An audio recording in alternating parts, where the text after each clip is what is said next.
हमने Indian economy पढ़ना start किया था और फर्स्ट यूनिट्स थी हमारे पास Indian economy on the eve of independence. तो इंडियन इकोनॉमिक डेवलपमेंट इस बुक में सिर्फ और सिर्फ हम क्या पढ़ेंगे कि इंडियन इकोनॉमी का डेवलपमेंट कैसे हुआ है। और डेवलपमेंट समझने के लिए किसी के भी प्रेजेंट और फ्यूचर के बारे में जानना है, अगर प्रेडिक्ट करना है तो पास्ट को जानना जरूरी है। इसीलिए हम शुरुआत कर रहे हैं सबसे पहला चैप्टर कि इंडिपेंडेंस के टाइम या ब्रिटिशर्स के रूल के टाइम, जब ब्रिटिश रूल था इंडिया में, उस टाइम पर इंडिया कैसा था, उन्होंने कैसे इंडिया को एक्सप्लॉइट किया।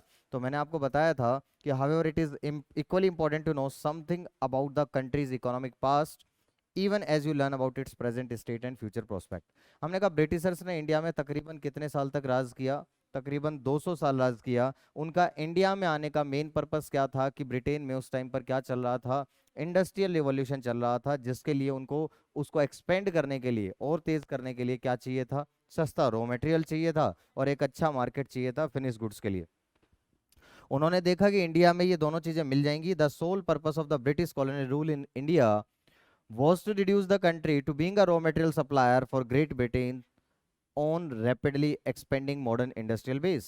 फिर हमने कहा कि इकोनॉमिक ग्रोथ कैसी रही ब्रिटिशर्स के टाइम पर। तो हमने कहा ब्रिटिशर्स के आने से पहले इंडिया आज़ाद देश था, इंडिपेंडेंट इकोनॉमी थी। और यहाँ पर हम सिर्फ मेनली, तो वैसे हम एग्रीकल्चर सेक्टर के अंदर थे, एग्रेरियन इकोनॉमी मानी जाती थी क्योंकि मेन सोर्स ऑफ लाइवलीहुड हमारे यहाँ एग्रीकल्चर था मोस्ट ऑफ द पीपल का। लेकिन इसका मतलब ये बिल्कुल नहीं था कि हम अपनी हैंडी मतलब मैन्युफैक्चरिंग एक्टिविटीज में थे ही नहीं। हम वर्ल्ड फेमस थे अपनी well known for its handicraft industries. और क्यों अच्छे थे? क्योंकि यहाँ पर जो रॉ मटेरियल की क्वालिटी थी वो बहुत अच्छी थी। Reputation of the fine quality of the material used and high standards of craftsmanship, इसकी वजह से ये हमने बात करी। फिर अपन ने इसी में बात करी कि जो इकोनॉमिक पॉलिसीज परस्यू करी ब्रिटिशर्स ने, उनका मेन ऑब्जेक्टिव क्या था? अपने यहाँ उनका मेन ऑब्जेक्टिव क्या था? अपने यहाँ इकोनॉमिक, अपनी कंट्री का इकोनॉमिक इंटरेस्ट को प्रोटेक्ट करना और प्रमोट करना। The economic policies pursued by the Britishers या colonial government in India were to were concern more with the protection and promotion of the economic interest of their home country, ये हमने बात करी थी, rather than with the development of the Indian economy. Such policies brought about a fundamental, इसकी वजह से change आया और उन्होंने इंडिया को कैसे ट्रांसफॉर्म कर दिया? ट्रांसफॉर्मिंग इंडिया किस चीज में? Into supplier of raw material and consumer of finished industrial products from Britain. कभी भी ब्रिटिशर्स ने इंडिया की नेशनल इनकम या पर कैपिटा इनकम निकालने की कोशिश ही नहीं की। लेकिन क्या कुछ इंडिविजुअल स्कॉलर्स थे जिन्होंने ये ट्राई किया? यस, 5 लोग थे। Findlay Shirras, William Digby, R C. Desai, Dadabhai Naoroji और वी.के.आर.वी. राव। इन सब के जो रिजल्ट्स थे वो कॉन्ट्राडिक्टिंग थे, इनकंसिस्टेंट थे। लेकिन इनमें से सबसे ज्यादा सिग्निफिकेंट किसका माना गया? आपके पास में एस्टिमेट सिग्निफिकेंट माना गया वी.के.आर.वी. राव का माना गया। लेकिन एक बात सब में कॉमन थी, इनकंसिस्टेंट और कॉन्ट्राडिक्टिंग होने के बावजूद एक बात सब में कॉमन थी कि रियल एग्रीगेट आउटपुट की जो ग्रोथ रेट थी वो लेस देन 2% थी in the first half of the 20th century. और अगर हम देखें per capita output per year तो ये लेस देन 0.5% था। ये चीजें आपको समझ में आ गई होंगी, यहाँ तक कोई डाउट किसी को? याद हो गई होंगी, अब तो देखते ही समझ में आ रहा होगा, चीजें याद होने लगी होंगी। एग्रीकल्चर सेक्टर की बात करें तो हमने कहा कि जब ब्रिटिशर्स इंडिया में आए तो उस टाइम पर इंडिया में 85% लोग जो है वो विलेजेस में रहते हैं। और जब 85% विलेजेस में रहते थे तो उसमें मेन सोर्स ऑफ लाइवलीहुड क्या था 85% का? डायरेक्टली या इनडायरेक्टली वो लाइवलीहुड अर्न कर रहे थे एग्रीकल्चर सेक्टर से। फिर हमने कहा कि इतने ज्यादा लोगों का ऑक्यूपेशन होने के बावजूद, despite being the occupation of such a large population, the agriculture sector showed continued to experience stagnation। हमने कहा एग्रीकल्चर प्रोडक्टिविटी बहुत कम थी। प्रोडक्टिविटी और प्रोडक्शन में डिफरेंस है, प्रोडक्शन टोटल आउटपुट होता है और प्रोडक्टिविटी आउटपुट पर हेक्टेयर। तो हमने कहा एग्रीकल्चर प्रोडक्टिविटी कम थी। हाँ, एब्सोल्यूट टर्म्स में प्रोडक्शन बढ़ा था। लेकिन क्यों बढ़ा था एब्सोल्यूट टर्म्स में प्रोडक्शन? क्योंकि हमने जो एरिया अंडर कल्टीवेशन था उसको बढ़ा दिया था। जब ज्यादा लैंड को कल्टीवेट करेंगे तो ऑब्वियसली प्रोडक्शन एब्सोल्यूट टर्म्स में बढ़ेगा, तो वो आपके पास में ज्यादा हुआ था। मेन रीजन क्या था एग्रीकल्चर प्रोडक्टिविटी का? जो पहला रीजन था वो था लैंड सेटलमेंट सिस्टम। और जब हम लैंड सेटलमेंट सिस्टम की बात करते हैं, लैंड रेवेन्यू सिस्टम की बात करते हैं, तो सिस्टम आता है जमींदारी सिस्टम। जमींदारी सिस्टम में ब्रिटिशर्स ने जमींदार अपॉइंट कर रखे थे जिनको क्या करना होता था? टैक्स कलेक्ट करके स्पेसिफाइड डेट से पहले देना होता था। The profit accruing out of the agriculture sector went to the zamindars instead of the cultivators. यहां तक बात समझ में आ गई? फिर अपन ने बात करी कि जमींदार का सिर्फ रीजन क्या था, जमींदार से नॉट जस्ट, दोनों चीज, दोनों नहीं, मेनली भाई जमींदार के ऊपर ये कहा गया आपको कि जमींदार को कहा गया, ब्रिटिशर्स ने ये कहा कि आप एक स्पेसिफाइड डेट से पहले हमें टैक्स डिपॉजिट करा दो, अगर नहीं कराओगे तो हम आपके राइट छीन लेंगे, और आप जितना चार्ज करना चाहो आप चार्ज कर सकते हो, कोई प्रॉब्लम नहीं। अब जमींदार क्या करेगा, ऑब्वियसली उसको अपने राइट्स बचाने थे, तो वो ज्यादा से ज्यादा एक्सप्लॉइट करेगा, वो देखेगा ही नहीं सामने वाले कल्टीवेटर की इकोनॉमिक कंडीशन कैसी है, और उसको ज्यादा से ज्यादा एक्सप्लॉइट करके टैक्स लेके डिपॉजिट कराएगा। तो हमने यही बात करी। और मेनली जब हम बात करते हैं ग्रोथ और डेवलपमेंट की, तो कल्टीवेटर्स के पास इतना पैसा बचा नहीं कि वो कुछ कर सके ग्रोथ एंड डेवलपमेंट।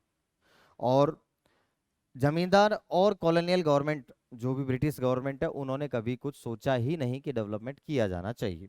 इसकी वजह से आपके पास में इतने ज्यादा लोगों का ऑक्यूपेशन होने के बावजूद भी स्टैग्नेशन बनी रही, स्थिरता बनी रही। तो ये अपने बात कर लिए। Dates for depositing the specified sums of revenue were fixed, failing which the zamindars were to lose their rights. इसके अलावा क्या क्या था, एक मेन रीजन था लैंड सेटलमेंट सिस्टम या लैंड रेवेन्यू सिस्टम। इसके अलावा मेन पॉइंट्स क्या थे, low level of technology, lack of irrigation facilities, हमें मॉनसून पर डिपेंडेंट रहना पड़ता था। मॉनसून अच्छा होगा तो आउटपुट अच्छा होगा, मॉनसून अच्छा नहीं होगा तो आउटपुट अच्छा नहीं होगा। हमने कहा नेग्लिजिबल यूज ऑफ फर्टिलाइजर्स, ये सारी चीजों की वजह से ये प्रॉब्लम और ज्यादा बढ़ गई। और हमने कहा था कि लास्ट में हाँ थोड़ा चेंज जरूर आया था कि कैश क्रॉप्स ग्रो करने लगे थे इंस्टेड ऑफ फूड क्रॉप्स, लेकिन वो भी फोर्स्ड कमर्शलाइजेशन था कि ब्रिटिशर्स को क्योंकि अपने यहाँ पर ओपियम या इंडिगो चाहिए होता था डाइंग वगैरह के लिए, इसलिए वो यहाँ पर फोर्स करते थे, और वो खरीदते भी ब्रिटिशर्स ही थे। तो एक तो दाम ऐसे मिलेंगे, पैसे ऐसे मिलेंगे उसके बदले में, और दूसरा जो ग्रो कर रहा है उसको फूड ग्रेन पे खर्च करना पड़ेगा, तो अल्टीमेटली इनसे कोई भी हार्डली कोई बेनिफिट ही हुआ। This is known as commercialisation of agriculture. Commercialisation का मतलब क्या है, shifting from production for self for the basic needs of the family, मतलब खुद के लिए जो प्रोड्यूस कर रहे थे अपनी फैमिली की बेसिक नीड्स के लिए, विद नो और little surplus for the market. This is उसको बोलते हैं अपन प्रोडक्शन फॉर सेल्फ, इसको बोलते हैं, कौन सा फार्मिंग का नाम है, सब्सिस्टेंस फार्मिंग। सब्सिस्टेंस फार्मिंग, तो सब्सिस्टेंस फार्मिंग का मतलब होता है खुद के लिए अपनी फैमिली के बेसिक नीड्स के लिए प्रोडक्शन करना, मार्केट के लिए प्रोडक्शन नहीं करना, बच जाए थोड़ा बहुत तो मार्केट में बेच देंगे। और वैसे ही मैंने आपको बताया था जब 85% पॉपुलेशन अगर एग्रीकल्चर सेक्टर में है, तो ऑब्वियसली मार्केट में डिमांड तो है ही नहीं, तो मार्केट के लिए प्रोड्यूस किसके लिए करेंगे, है ना, ये वाली बात थी। तो हमने कहा था कि जब ब्रिटिशर्स ने फोर्स किया कि आपको फूड क्रॉप्स के बजाय कैश क्रॉप्स ग्रो करने हैं, this is known as force commercialisation of agriculture. ठीक है, हमने ये सारी बातें कर ली थी। फिर आ गया था इंडस्ट्रियल सेक्टर। हमने कहा था जैसे कि आपने एग्रीकल्चर सेक्टर में देखा कि ग्रोथ एंड डेवलपमेंट नहीं हुई, सेम ऐसा ही इंडस्ट्रियल सेक्टर के अंदर भी ऐसा ही रहा कि कंट्री ने ग्रोथ एंड डेवलपमेंट नहीं करी।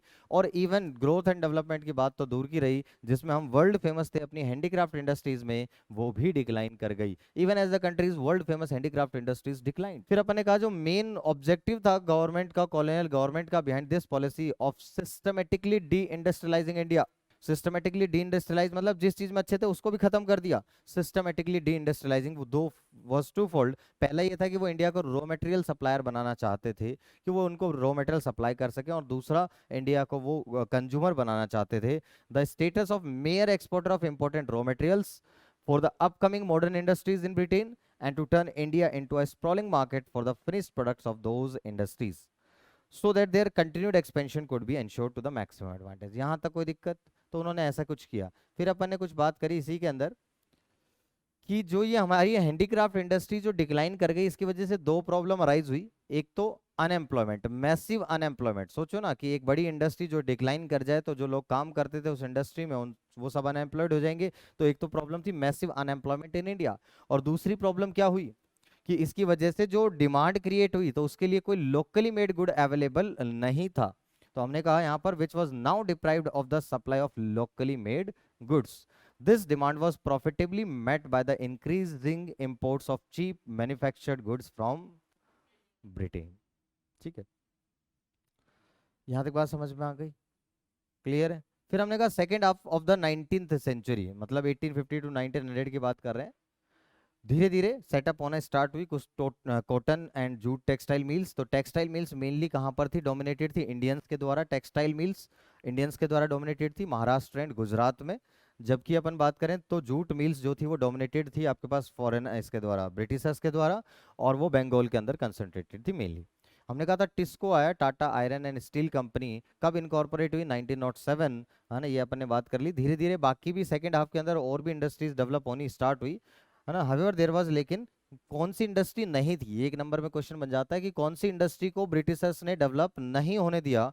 कैपिटल गुड इंडस्ट्री को डेवलप नहीं होने दिया। However there was hardly any capital goods industry to help promote further industrialisation in India. Capital goods industry का मतलब कौन से होता है? ऐसी इंडस्ट्री जो मशीन्स बनाती हैं जिनसे हम दूसरे गुड्स का प्रोडक्शन करते हैं, which can produce machine tools which are in turn used for the production producing articles for current consumption. Clear है यहाँ तक?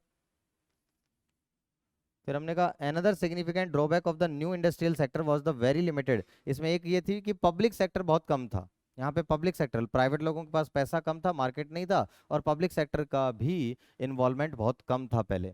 The sector this sector remain confined only to, सिर्फ पब्लिक सेक्टर में क्या क्या था? रेलवेज, पावर जनरेशन, कम्युनिकेशन और ports, ये चार चीजें। मतलब गवर्नमेंट यहाँ इन्वेस्ट नहीं कर रही थी, और ये चार चीजें इंफ्रास्ट्रक्चर डेवलप करे।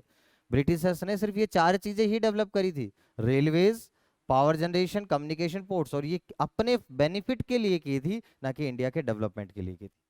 ये बाद में आएगा, लास्ट वाला जो पॉइंट है इंफ्रास्ट्रक्चर, उसमें ये चार पॉइंट ही बताएगा कि ब्रिटिशर्स ने कुछ इंफ्रास्ट्रक्चर डेवलप जरूर किया, लेकिन सबके पीछे मोटिव उनका अपना खुद का फायदा था, ना कि इंडिया का डेवलपमेंट करना था। ठीक है, ये सारी चीजें। India has been an important trading nation. देखो इंडिया पहले से ही ट्रेड में काफी ट्रेड करता रहा है, और पहले भी मैंने बताया 15th 16th सेंचुरी तक इंडिया जो है वो बहुत अमीर देश था, है ना, वर्ल्ड में। तो हमने कहा यहाँ पर कि इंडिया हैज बीन एन, पहले से ही ट्रेडिंग नेशन रहा है इंडिया। इसके अंदर तो ऐसा करना पड़ेगा, ठीक है। इंडिया पहले से ही एक इंपॉर्टेंट ट्रेडिंग नेशन रहा है, एंशियंट टाइम से ही इंपॉर्टेंट ट्रेडिंग नेशन रहा, लेकिन ब्रिटिशर्स ने आकर इस पर अपनी मोनोपोली क्रिएट कर ली। ठीक है, but the restrictive policies of commodity production, trade and tariff pursued by the colonial government adversely affected structure, composition and volume of India's foreign trade। तो यहाँ पर कहा, लेकिन जो रेस्ट्रिक्टिव पॉलिसीज थी इंडिया की, उन सॉरी जो ब्रिटिशर्स की, उससे इंडिया का जो ये फॉरेन ट्रेड था ये एडवर्सली अफेक्ट हुआ।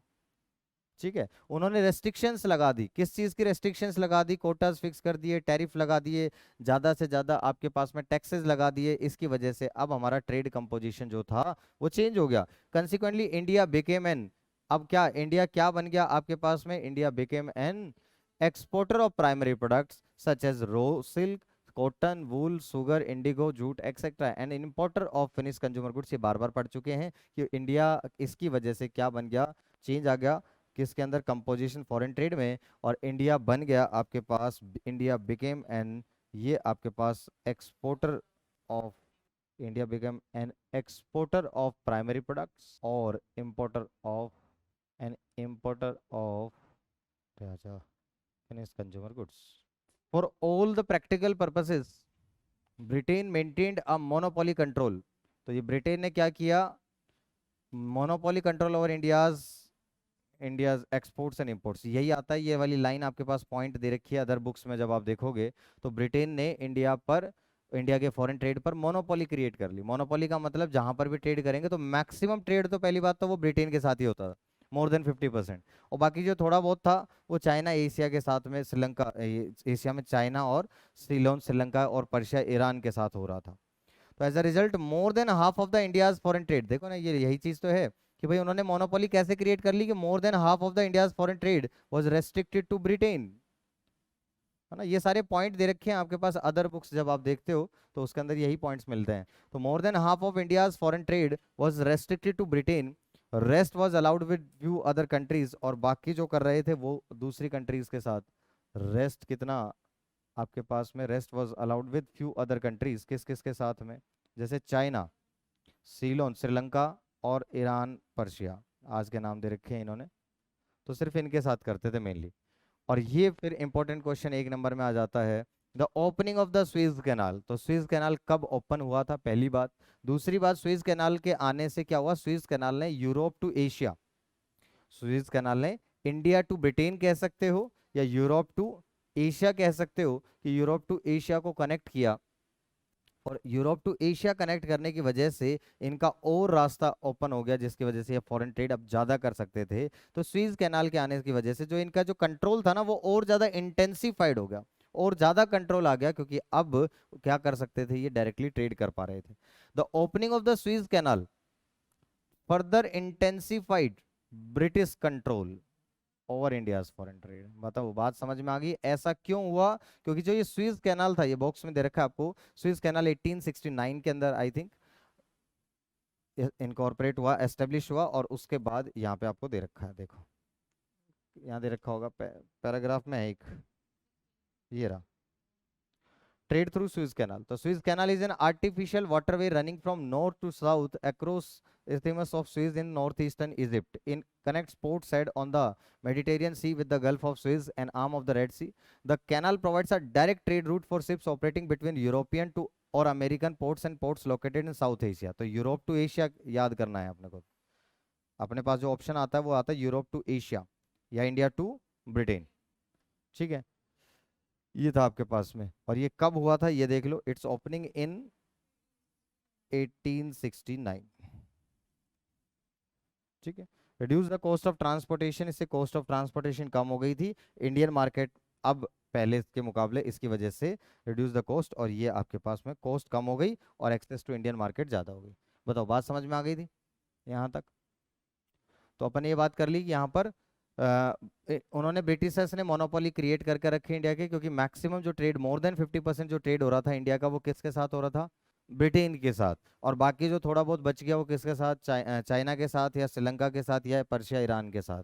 फिर हमने कहा कि जब स्विस कैनाल आया 1869 में, तो इससे तो ये सिचुएशन और ज़्यादा इनका कंट्रोल बढ़ गया और इंटेंसिफाइड हो गया। रीज़न क्या था कि अब इनके लिए जो डायरेक्ट ट्रेड करना इंडिया के साथ वो बहुत आसान हो गया था, क्योंकि स्विस कैनाल कनेक्ट करता है इंडिया टू ब्रिटेन या यूरोप टू एशिया। क्लियर है? The most important characteristic of India और यूरोप टू एशिया, दोनों में से कुछ भी ऑप्शन मिल सकता है आपको, है ना। ये जब एमसीक्यू था, क्योंकि अब की बार तो पेपर एमसीक्यू था फर्स्ट टर्म के अंदर, तो इसलिए एमसीक्यू के पॉइंट ऑफ व्यू से भी बहुत सी चीजें पढ़ी गई हैं। The most important characteristic of India's foreign trade through out the colonial period was the generation. एक खास इंपॉर्टेंट बात ये थी कि इस दौरान भी हमारे एक्सपोर्ट्स ज्यादा थे, इस दौरान भी हमारे एक्सपोर्ट्स ज्यादा थे। Through out the colony was the generation of large, है ना। इंपॉर्टेंट कैरेक्टरिस्टिक क्या था? जनरेशन। लेकिन एक्चुअल में ये हमारी इकोनॉमिक बैकवर्डनेस को शो करते हैं। भाई हम ज्यादा एक्सपोर्ट कर रहे हैं, तो अपना रॉ मटेरियल, मतलब हमारी इकोनॉमी बहुत बैकवर्ड है, हम अपने रॉ मटेरियल को फिनिश गुड्स में कन्वर्ट नहीं कर पा रहे हैं। तो ये क्या चीज शो कर रही है?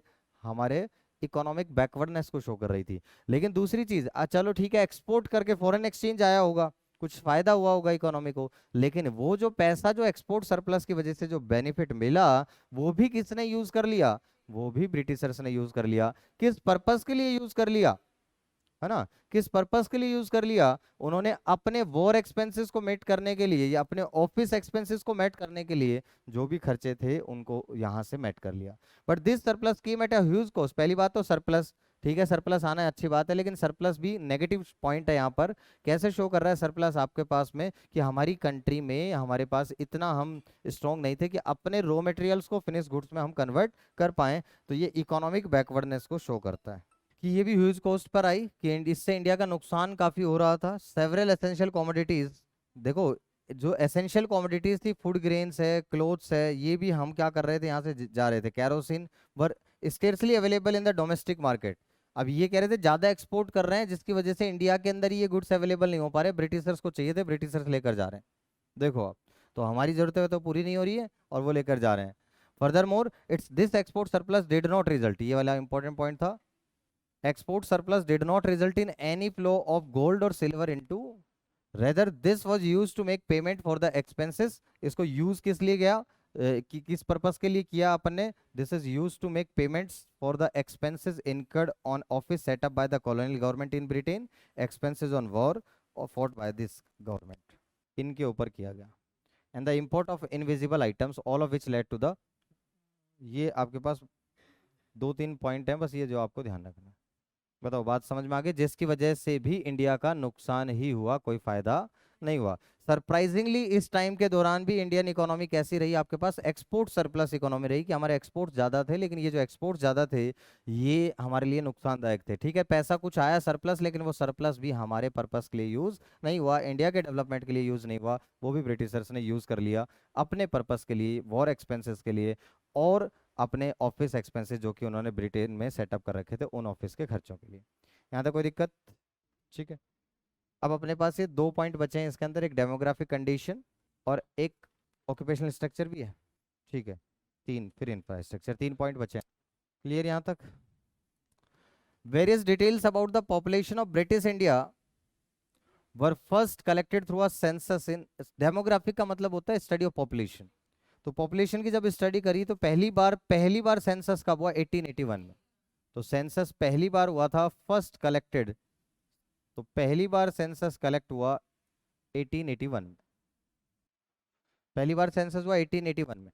दो suffering from certain limitations it reveal the unevenness in India's population growth. ये कह रहे हैं कि ठीक है, इसमें पहली पहली बार कोई भी चीज होती है तो वो उतना एक्सट्रीम लेवल पे हमें नहीं पता होता हमें क्या क्या डाटा कलेक्ट करना है।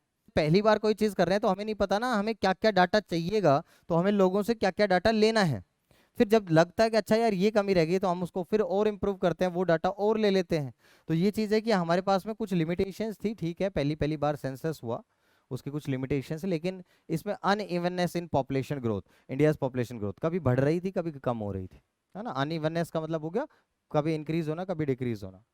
सब्सिक्वेंटली स्टार्टिंग में तो अनइवननेस बताई इन्होंने, और फिर सब्सिक्वेंटली एवरी 10 ईयर्स, फिर उसके बाद तो हर साल होने लगा सेंसस। पहली बार कब हुआ? 1881 में, और फिर उसके बाद हर 10 साल में। अभी भी पता है एवरी 10 ईयर्स में ही होता है, हर 10 साल में होता है। ठीक है, आएगा। सच सेंसस ऑपरेशंस वर कैरिड आउट बिफोर 1921। अब ये ईयर बहुत इंपॉर्टेंट है, 1921, ईयर ऑफ डेमोग्राफिक ट्रांजिशन बोलते हैं इसको अपन, है ना। This is the was in the first stage, इसी को क्या बोलते हैं अपन? डेमोग्राफिक ट्रांजिशन का ईयर बोलते हैं। This is known as year of demographic transition. मतलब क्या हुआ कि 1921 से पहले इंडिया फर्स्ट फेज में था ट्रांजिशन के, फर्स्ट फेज ऑफ पॉपुलेशन इसकी बात करते हैं अपन, इसको बोलते हैं स्टेज ऑफ डेमोग्राफिक ट्रांजिशन। तीन होती हैं स्टेज, तो तीन स्टेज कैसी कैसी होती है? डेमोग्राफिक ट्रांजिशन की तीन स्टेज होती हैं, stage 1, stage 2, stage 3। First stage में क्या था? आपके पास बर्थ रेट भी ज्यादा था, high birth rate, high death rate, birth rate भी बहुत ज्यादा था, डेथ रेट भी बहुत ज्यादा था, और दोनों के पीछे लॉजिक्स थे।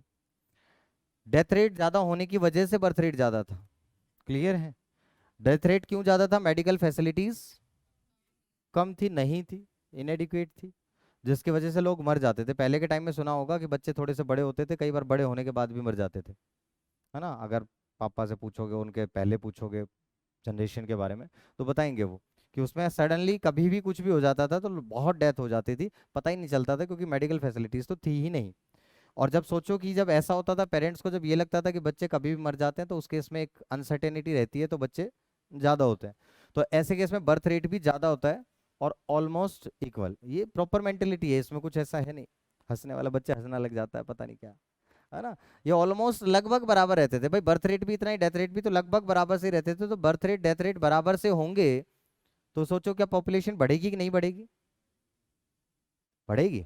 जितने लोग पैदा हो रहे हैं उतने ही मर रहे हैं, लगभग सेम रहेगी, ऑलमोस्ट इक्वल। बराबर तो बिल्कुल तो होंगे नहीं, नाप तोल के तो होंगे नहीं, है ना। तो ये ऑलमोस्ट बराबर होंगे, तो इसका मतलब कभी थोड़ी बहुत कम होगी कभी थोड़ी बहुत ज्यादा होगी, मतलब रहेगी लगभग उतनी सी पॉपुलेशन। क्या पॉपुलेशन बहुत ज्यादा शूटअप करेगी, बढ़ेगी? यहाँ पर नहीं। लेकिन दूसरी स्टेज में क्या हुआ? मेडिकल फैसिलिटीज डेवलप होना स्टार्ट हो। तो मेडिकल फैसिलिटी जब धीरे धीरे आना स्टार्ट हुई, तो बताओ डेथ रेट क्या हो जाएगा? कम हो जाएगा। लेकिन लोगों की मेंटेलिटी क्या एकदम से चेंज होती है? नहीं, अभी तो उनको वही डर है, तो इसलिए जो बर्थ रेट है वो क्या रहेगा? हाई रहेगा। लॉजिकल है ना, बिल्कुल सी बात। तो बर्थ रेट हाई होगा। और सोचो जब बर्थ रेट हाई है और डेथ रेट लो है, तो पॉपुलेशन बढ़ेगी। इसीलिए सेकंड स्टेज को बोलते हैं हम पॉपुलेशन एक्सप्लोजन की स्टेज, पॉपुलेशन एक्सप्लोजन की स्टेज बोलते हैं हम सेकंड को स्टेज को। यहां पर पॉपुलेशन बढ़ती है, तो इंडिया 1921 की अगर मैं बात करूं तो इंडिया फर्स्ट स्टेज से बाहर निकलकर अब कौन सी में एंटर कर गया, सेकेंड स्टेज में। तो आप देखोगे उससे पहले पॉपुलेशन नहीं बढ़ रही थी, लगभग बराबर से चल रही थी, लेकिन अब पॉपुलेशन बहुत ज्यादा उसके बाद बढ़ गई अचानक से 1921 के बाद। ठीक है। और तीसरी स्टेज होती है जिसमें अब डेथ रेट तो कम हो ही गया क्योंकि मेडिकल फैसिलिटीज और अच्छी होती जा रही है। अब लोगों की मेंटेलिटी समझ में आ गई लोगों को कि हाँ भाई ठीक है अब डेथ्स नहीं होती हैं इतनी, तो इसलिए मेंटेलिटी चेंज हो गई। और अब ये भी क्या रह गया, लो बर्थ रेट, हम दो हमारे दो। बात समझ में आ गई, ऐसा ही है, हम दो हमारे दो है। आजकल तो दुनिया एक पर भी आ गई है, हम दो हमारे दो तो खैर ज्यादा बोल दिया, एक्सट्रीम है, हम दो हमारे दो। ठीक है। तो ये सब चीजें तो मैं बता रहा हूँ जनरेशन में क्या होता है पहले और अभी में वो चेंजेस आ रहे हैं। अभी तो दो पे, अभी थोड़े दिन बाद एक की भी बात आएगी, है ना। ना एक तो रही, एक्चुअल में हो क्या रहा है कि महंगाई इतनी बढ़ रही है और उसके अंदर हम एक बच्चे को पाल पाए, दो बच्चों को पाल पाए, बहुत बड़ी चीज होती है। खर्चे भी है ना, ये थोड़ी ना कि बस पैदा करके छोड़ दो, है ना। ठीक है, मतलब पढ़ा ना पाए, फैसिलिटी ना दे पाए, तो फिर उस तरीके का कोई वो नहीं, माइंडसेट चेंज हो रहा है। तो इस वजह से ये थर्ड स्टेज है। तो यहाँ पर तो आपके पास में अभी थर्ड स्टेज की तो हमने बात करी कि ईयर ऑफ डेमोग्राफिक ट्रांजिशन किसको कह रहे हैं अपन, ये तो स्टेजेस थी। 1921 India entered into second stage from first stage. Clear है, ये ईयर ऑफ डेमोग्राफिक ट्रांजिशन, इसको लिख लेना, ये जरूरी काम की चीज़ है, बुक पे लिख लो, चाहिए काम की चीज़। हाँ, क्वेश्चन बन जाता है डेमोग्राफिक ट्रांजिशन पे, तो वो हमें पता होना चाहिए। बाकी फिर आज के लिए इसमें इतना ही करेंगे।